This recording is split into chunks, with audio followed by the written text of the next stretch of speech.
The wind cut across the wide plains of Wyoming with a sharpness that could split bone. Snow drifted in long, curling waves, covering fences, barns, and the endless expanse of land that stretched toward the horizon. On the porch of the Carter Ranch house, William Carter stood with his collar turned up, eyes fixed on the glow of a fading sun that sank into the hills. It had been 3 winters since death had emptied his home. His wife and little boy rested under the cottonwoods on the hill, and William had filled the silence with cattle, land deals, and work that never ended. Yet no matter how many acres he added, or how high his herds grew, the hollowness stayed. The house behind him, though filled with rugs from Denver and polished furniture, carried the same echo every night. Inside, Margaret Collins, the housekeeper who had been with the family for over a decade, set out supper with her usual briskness. She called his name once, twice, her voice muffled by the crackle of the fire. William didn't move. His gaze stayed on the field where the snow swirled like smoke, as if the storm itself carried whispers from the past. When at last he stepped into the dining room, Margaret frowned. "You'll catch your death standing out there, Mr. Carter." He gave her the faintest nod and sat at the heavy oak table. The stew steamed, but he ate without tasting. Margaret, practical as always, said little more, but her eyes followed him with quiet concern. Later that evening, when the wind rose to a howl, William returned to the porch. The storm deepened, fierce and wild, rattling shutters and whistling through the cracks of the old ranch house. He pulled his coat tighter and leaned against a post, listening. It was then he heard a sound not of the wind, but of knuckles striking wood. 3 short knocks, hesitant yet urgent, echoed through the frozen night. William stiffened. At this hour, in such weather, no visitor should be abroad. He reached for the lantern by the door, lifted it high, and pulled the door open. There, framed by the snow and the black sky, stood 3 figures. Young women, wrapped in worn blankets, their faces pale from cold but marked with strength. Their eyes, dark and watchful, searched his as if weighing whether he would turn them away. For a heartbeat, the world fell still, the wind, the snow, even the hollow ache inside him. William Carter, rancher of 5,000 acres, found himself staring at 3 strangers on his doorstep, and the course of his winter shifted in an instant. The storm howled around them, and William knew that whatever choice he made at this moment would not only decide their night, it might alter the rest of his life.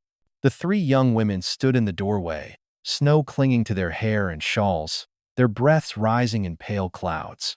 William lifted the lantern higher, studying them. They were clearly Apache, their features proud, despite exhaustion, their eyes wary but unbroken. "Please," the eldest spoke first, her voice low yet steady.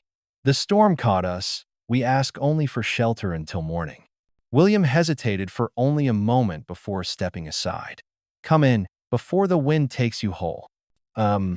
They crossed the threshold, stamping snow from their boots. The light of the hearth revealed more of them.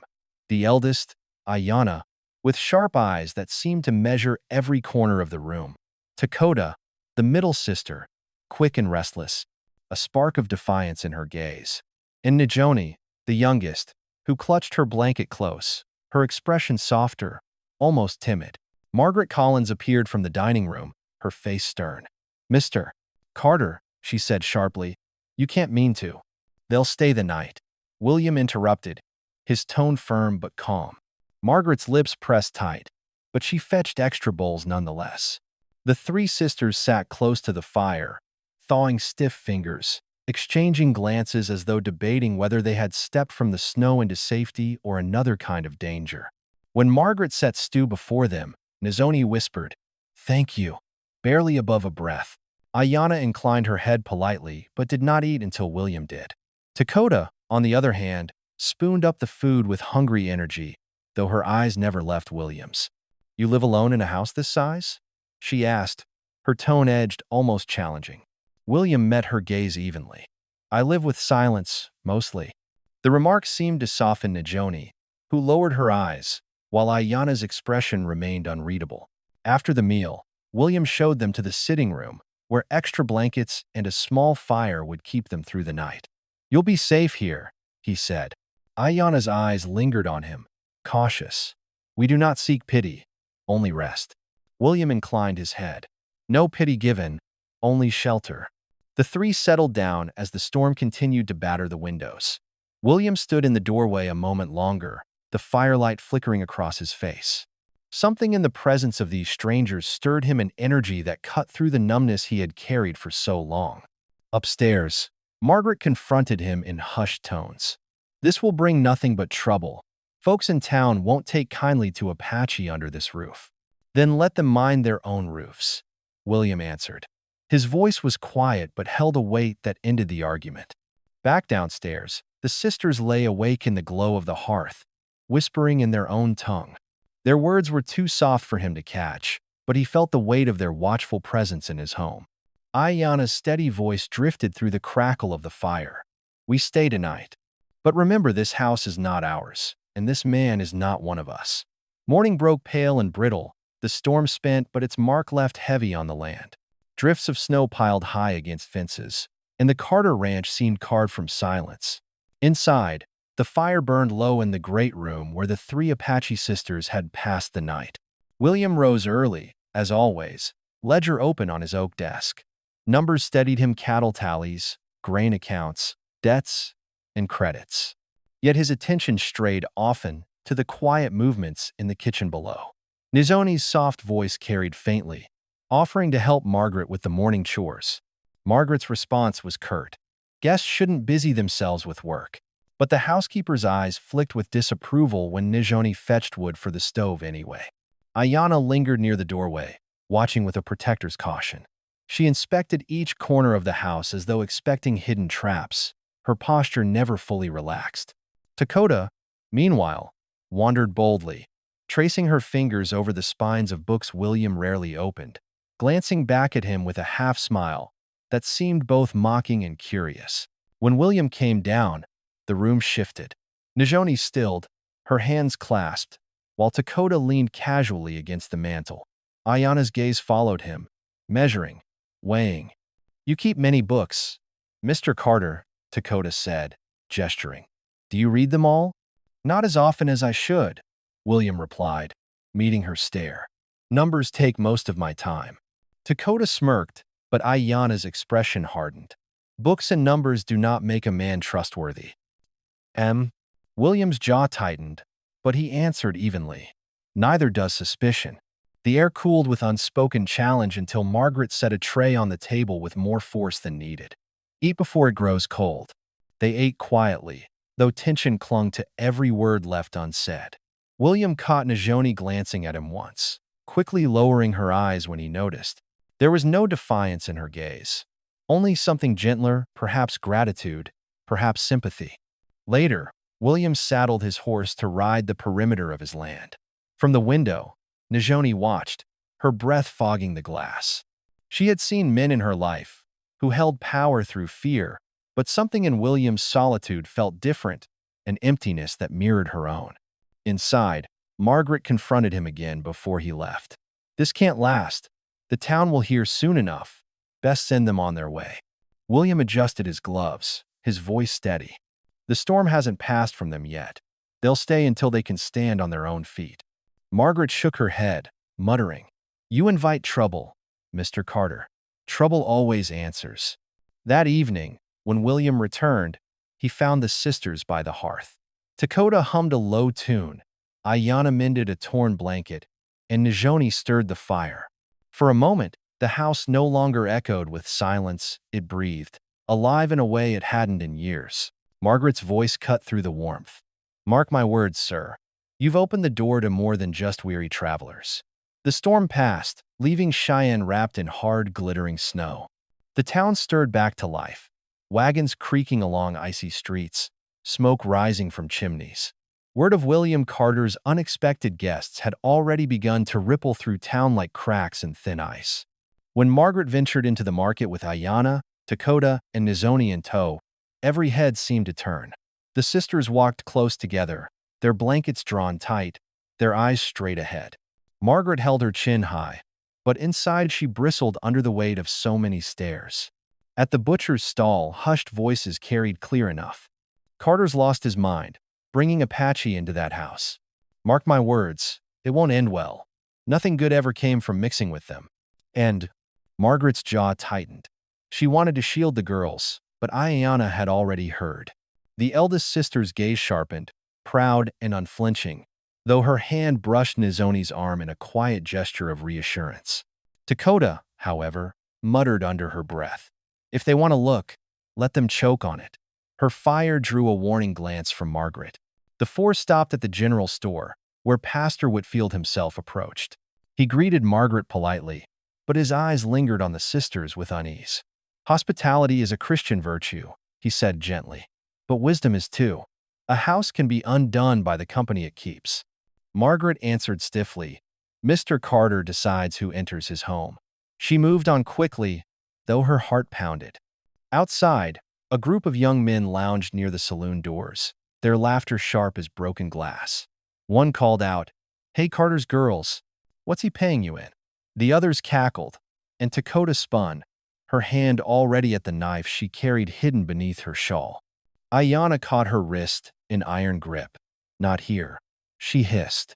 The men jeered louder, emboldened by restraint, until a shadow fell across them. William had arrived, his tall frame cutting through the crowd. His voice, though quiet, carried an edge that silenced laughter. "You boys have chores, or must I find work for idle hands on my land?" The men shrank back, muttering. William turned to the sisters. "Let's be on our way." As they walked, Nizoni whispered, "You should not stand against so many." William's reply was steady. "Sometimes standing is all a man has left." By the time they reached the ranch, Margaret's nerves frayed. She cornered William in the hall, lowering her voice. "It's begun already. The whispers, the stares, they'll turn to more than words soon." William unbuttoned his coat slowly, eyes distant. "Let them talk. This house has weathered worse storms." That evening, the ranch sat quiet but restless. Ayana kept her sisters close. Dakota sharpened her knife by the fire, and Nizoni sat with folded hands, gaze caught between fear and something softer when it rested on William. As the wind rose outside, Margaret whispered to herself, "Whispers grow teeth, and when they bite, no one in this house will be spared." The snow still lay deep around the Carter Ranch, though the sky had cleared into brittle blue. The air carried the sharpness of glass, every breath burning the lungs. William had risen early, leading his horse across the yard, when faint voices reached him from the barn. He paused, hand resting on the reins. The sisters were speaking in their own tongue, the cadence of their words low and steady. He could not understand the language, but their tones carried weight, sorrow, anger, something buried deep. He stepped closer, careful not to be seen. Ayana's voice rose first, firm as stone. "Our father's blood still cries in the snow. We cannot forget." Dakota answered bitterly, "Forget? Never. The men who rode with white horses and took his life still ride free. And we sit here under the roof of one of them." Nishoni spoke softer, her voice trembling. "Not one of them. This man has not raised a hand against us." "Not yet." Dakota snapped. Ayana silenced her with a look. "Do not mistake kindness for kinship." William's chest tightened. Their words cut, though he did not grasp them all. But when Dakota stepped toward a beam of light, he saw her hold a strip of leather worn, marked with a brand he recognized. A remnant from a horse sold long ago, one that had gone to a band of raiders. Memory struck hard. A deal made years before. Horses traded for coin. He had not known what those men would do, but ignorance did not soften the truth. His hand clenched the reins until leather bit into his palm. From within, Nizoni whispered, "Sister, he gave us shelter. He gave us food. Our father taught us to honor such things." Ayana's voice, though gentler, carried sorrow. "Honor does not erase the past. Blood remembers." William backed away before they could see him, his breath clouding the cold air. Each step felt heavier, as if the snow itself tried to drag him down. He returned to the house, closing the barn door quietly behind him. Margaret noticed his pallor when he came in, brushing frost from his coat. "You look as though you've seen a ghost," she said. William only muttered, "Perhaps I have." That night, he worked late at his desk, but the numbers blurred. The fire popped, The wind moaned in the chimney, yet his thoughts circled the same truth. His hands, though never bloodied, had carried a piece of that old violence. He looked at the sisters as they sat by the fire. Takota's eyes sharp, Ayana's guarded, Najoni's downcast but kind, and he wondered how long their fragile peace could last once the truth surfaced. William closed his ledger with a snap, whispering to himself, "If they ever learn, they'll never forgive me." The blizzard had passed, but winter still ruled the valley. Nights fell early, and the Carter Ranch glowed only with the light of fire and lamp. One evening, William found Najoni in the sitting room, carefully stacking logs into the hearth. She looked up, startled, as though she had been caught trespassing. "You should be resting," William said gently. Her lips curved in a faint smile. "Fire needs tending, even in another's house." He stepped forward, crouching to strike the match. The flame caught, crackling into warmth. For a moment, their faces glowed close in the firelight, shadows dancing across the walls. William cleared his throat, reaching for something to ease the silence. On the side table lay an old primer, used once to teach his son his letters. He placed it before her. "Would you like to learn?" he asked. Nizoni touched the book's worn cover, hesitation in her eyes. "I know some words. Not many." "Then we'll add more," William said. His voice carried a steadiness that surprised even himself. They sat together, tracing letters by firelight. Her fingers brushed the page lightly, her brow furrowed with concentration. When she sounded out a word, her quiet pride softened the hollow places inside him. But not all eyes in the house saw the moment with warmth. From the doorway, Ayana stood, arms folded. "Books do not change what lies beneath," she said. Her tone was neither harsh nor kind, merely warning. Nishoni lowered her gaze. William met Ayana's eyes, answering evenly. "Suspicion does not, either." The eldest sister held his stare for a long moment before turning away. Later, Takota wandered into the study where William had left his desk open. She moved lightly, curiosity bright in her step. Her gaze swept over ledgers, receipts, papers yellowed with age, until one scrap stopped her. A horse bill of sale, ink faded but legible, bearing Carter's signature. The buyers' names were there too. Men known in whispered stories, riders who had struck terror years ago. Takota's pulse quickened. She remembered the night her father fell, the shapes of those horses, the brand on their hides. This slip of paper was no coincidence. She folded the bill in her hand, her jaw set. By the time William returned, Takota was seated by the fire, the document hidden in her blanket. Najoni greeted him with a shy smile, but Takota's eyes glittered with something harder, sharper. Margaret noticed the tension as she poured tea. "Storms eased," she said briskly.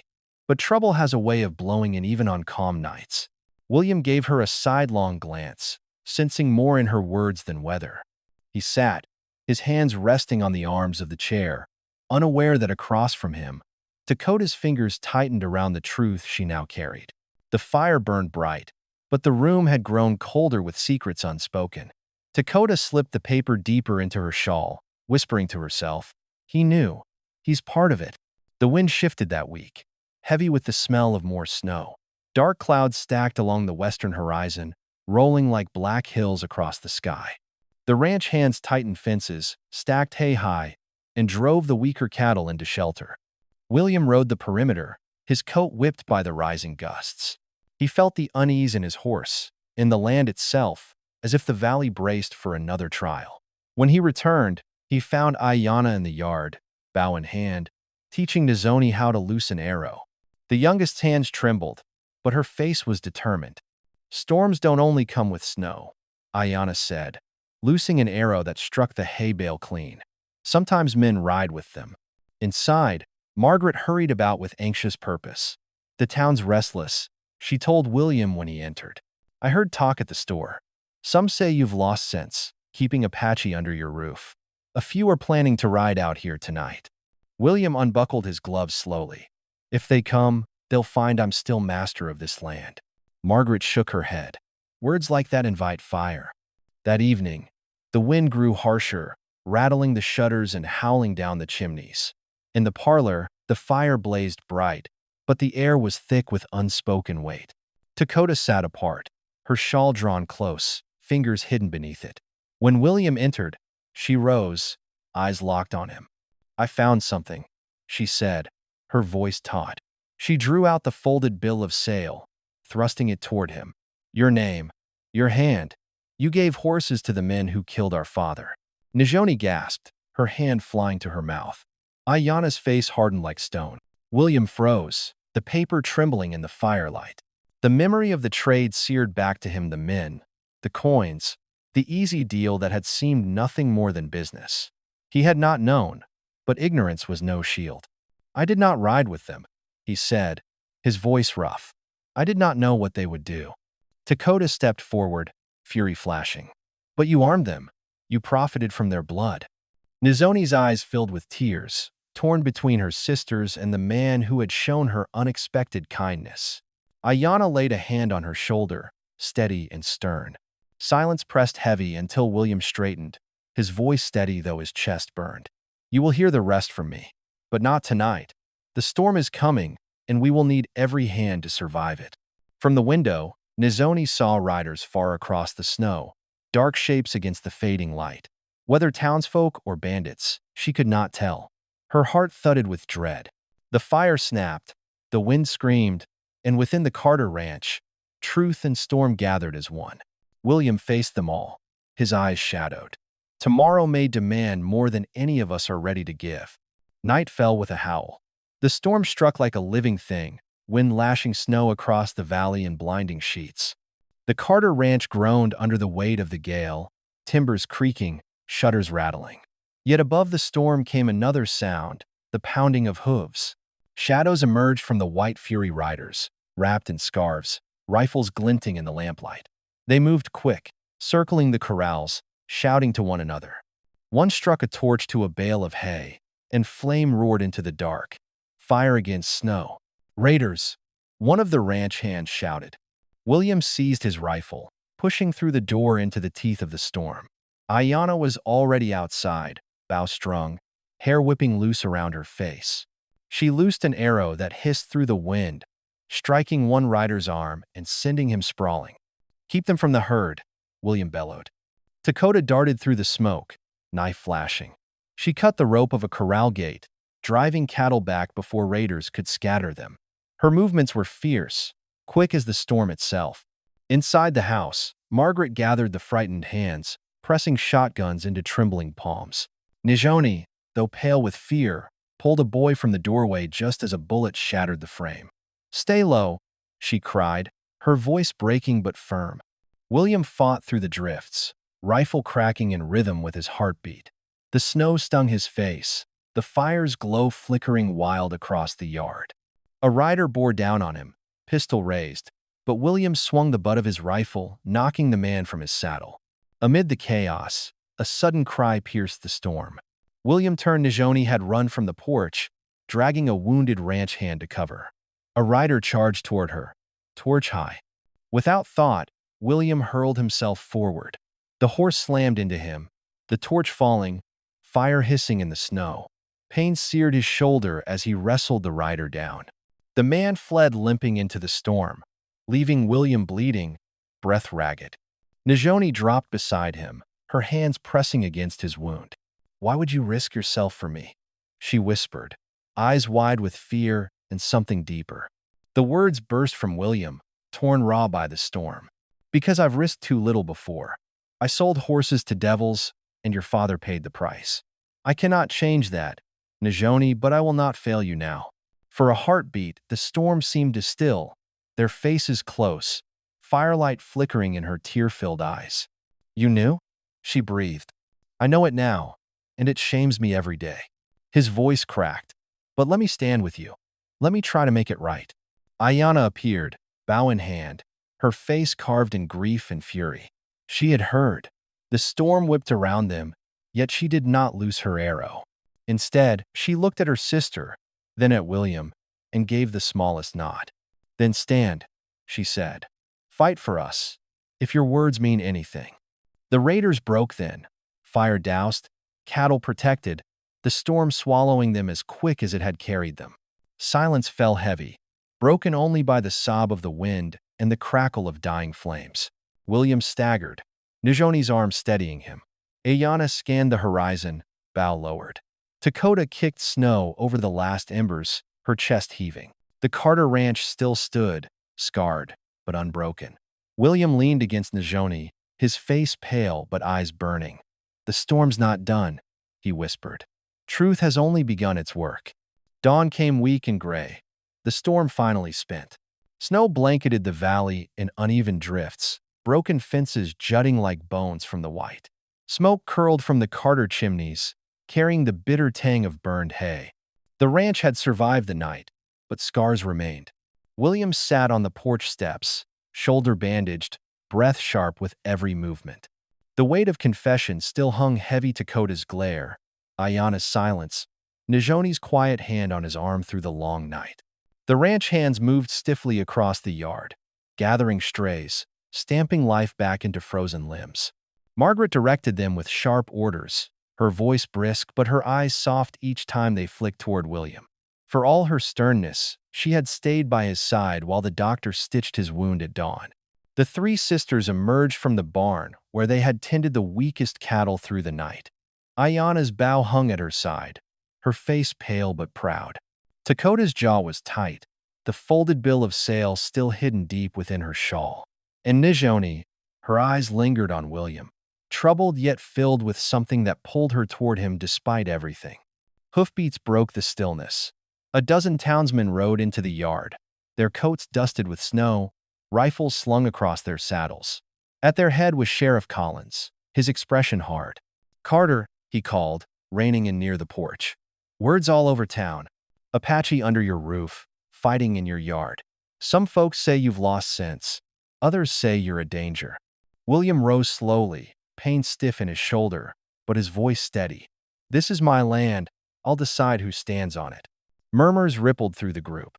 One man spat into the snow. "You'll bring shame to Cheyenne, keeping savages here. Best send them off before worse comes." Ayana stepped forward then, her voice clear and strong. "We fought to protect this place as much as any man here. Blood was spilled, but not ours alone. Do you call that shame?" The crowd shifted uneasily. Some avoided her gaze, others scowled deeper. William's hand clenched at his side. He looked from the faces of the men to the three sisters who had stood through storm and fire. The hollow ache of his past no longer ruled him. Something fiercer filled its place. "If you want them gone," he said, his voice carrying across the frozen yard, "then you'll cast me out too, because this is their home now as much as mine." A stunned silence fell. The sheriff's jaw worked, but no words came.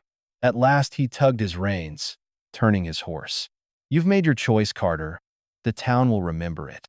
The riders wheeled and departed, snow crunching under hooves, their figures swallowed by the pale horizon. In the yard, the hands shifted uncertainly, waiting. Ayana stood tall, Dakota's eyes burned, and Najoni's breath came quick, relief and fear mingled. William let out a long breath, the cold biting his lungs. He turned toward the sisters, meeting each gaze in turn. "I will not hide, not from the town, not from the truth. If you'll stay, we'll face what comes together." Dakota's voice cut sharp as a blade. "Together? Yes. But remember, Carter blood still remembers." The storm had passed, but unease lingered like a shadow. Days later, William rode with the sisters to a low rise overlooking the valley. The snow had begun to soften under the pale sun, rivulets of water carving paths through the white. From this height, the Carter Ranch lay spread below, scarred but standing, a symbol of what had been endured. William dismounted slowly, his shoulders still bound. "I owe you truth," he said, facing the sisters. His voice was rough but steady. "I signed that paper. I sold those horses. I did not ride with the men who killed your father, but my hand helped arm them. For that, I carry shame I cannot wash away."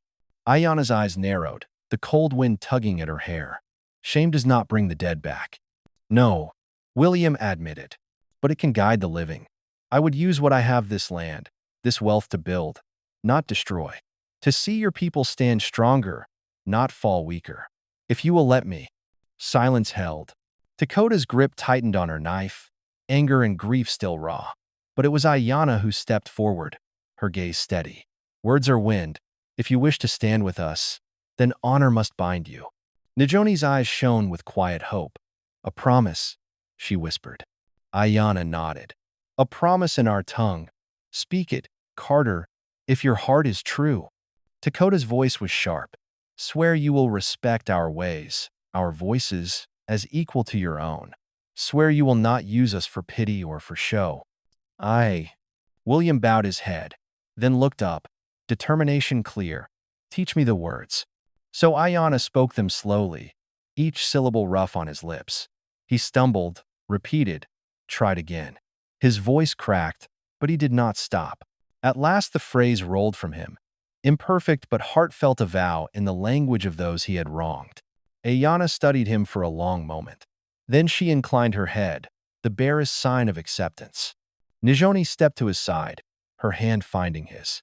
"Your voice carries truth, even when clumsy," she said softly. The wind swept over the hill, carrying the sound of distant church bells from Cheyenne.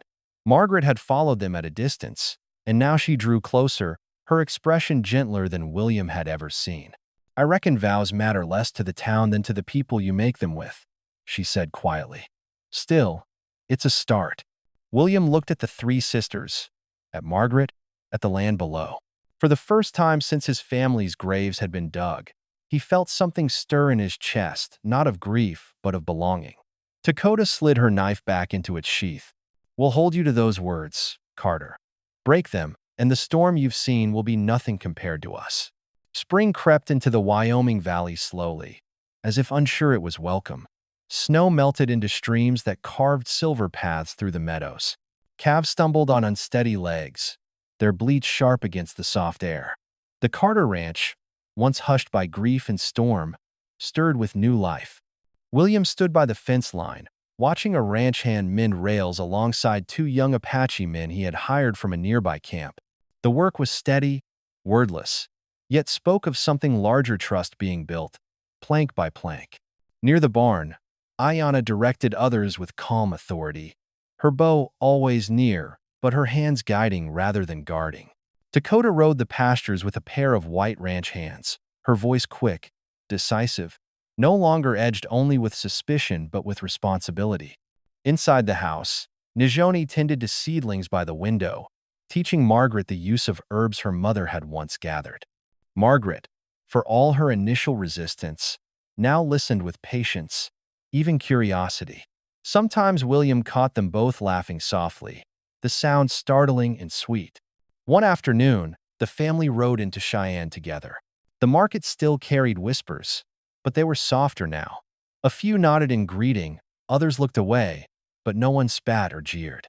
Change, William thought, often began not with shouts but with quiet persistence. As they returned, the sun dropped low, painting the plains gold. William and Najoni lingered by the fence, the others ahead. He watched the light touch her face, the gentleness in her eyes steadier now, no longer only timid but filled with choice. "You're not afraid anymore?" he asked. "I am," she admitted, her hand brushing his. "But fear is smaller when shared. You have given us shelter. We give you our trust. That makes a home." William felt the weight in his chest ease the hollowness that had haunted him for years, replaced by something fuller. Not the echo of what he had lost, but the presence of what he had found. Behind them, calves kicked at the air, chasing the fading Sunday. Ahead, the house glowed warm against the evening sky, smoke rising gentle from its chimney. He drew Najoni close, his voice low. "Storms will come again." She smiled, leaning against him. "Then we will meet them together." The wind moved softly across the plains, carrying no howls, only the promise of seasons yet to come. When the snow finally melted and the first green pushed through the soil, the Carter Ranch stood not just as a place of work, but as a witness to change.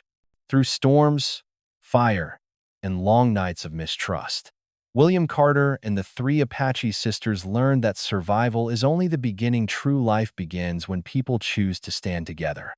This story is more than a tale of Wyoming winters and cattle drives. It is about grief, guilt, courage, and renewal. William carried the hollow ache of loss and the hidden shame of choices that once harmed others. The sisters carried suspicion, anger, and the pain of being judged by their heritage. Each of them could have remained locked in their own silence. Instead, slowly, they chose to open doors to honesty, to courage, and to one another. For anyone listening who has lived long enough to know loss, William's emptiness may feel familiar.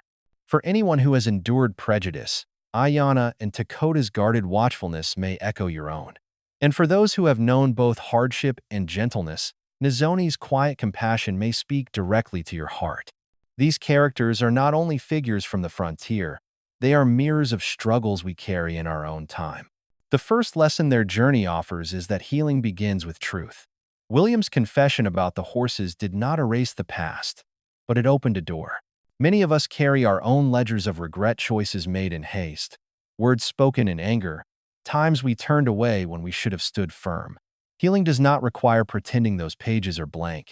It requires reading them aloud, accepting responsibility, and then writing the next chapter differently. The second lesson lies in courage before others. When William faced the townsmen, he risked his standing to claim the sisters as part of his home. That act reshaped the story. In our own lives, we face smaller but no less important choices, whether to defend someone spoken against unfairly, to admit our convictions in a circle that disagrees, or simply to show compassion when it is easier to remain silent. Integrity is measured in those public moments when fear tempts us to stay quiet. And finally, the story reminds us that family can be chosen. Blood ties may begin a family, but loyalty and compassion sustain one. William, who thought grief had closed his life forever, found new belonging not by clinging to the past, but by opening himself to people utterly different from himself. The sisters, rootless in a hostile land, found not only shelter but respect. For anyone who feels alone, this truth is worth holding. It is never too late to build a circle of belonging, never too late to let kindness create a home. The land itself teaches the same lesson. Wyoming's winter was cruel, stripping the valley bare. Yet spring came, as it always does, with calves stumbling on new legs and streams carving life from frozen ground.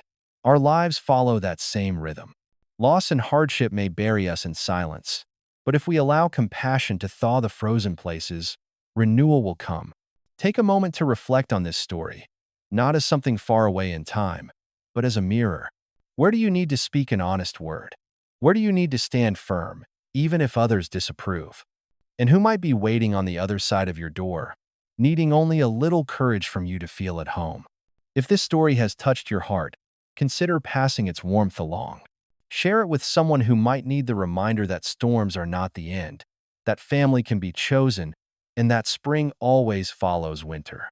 For in the end, as William and the sisters discovered, storms will return, but so will the dawn. And in that cycle of trial and renewal lies the promise that none of us is ever truly alone.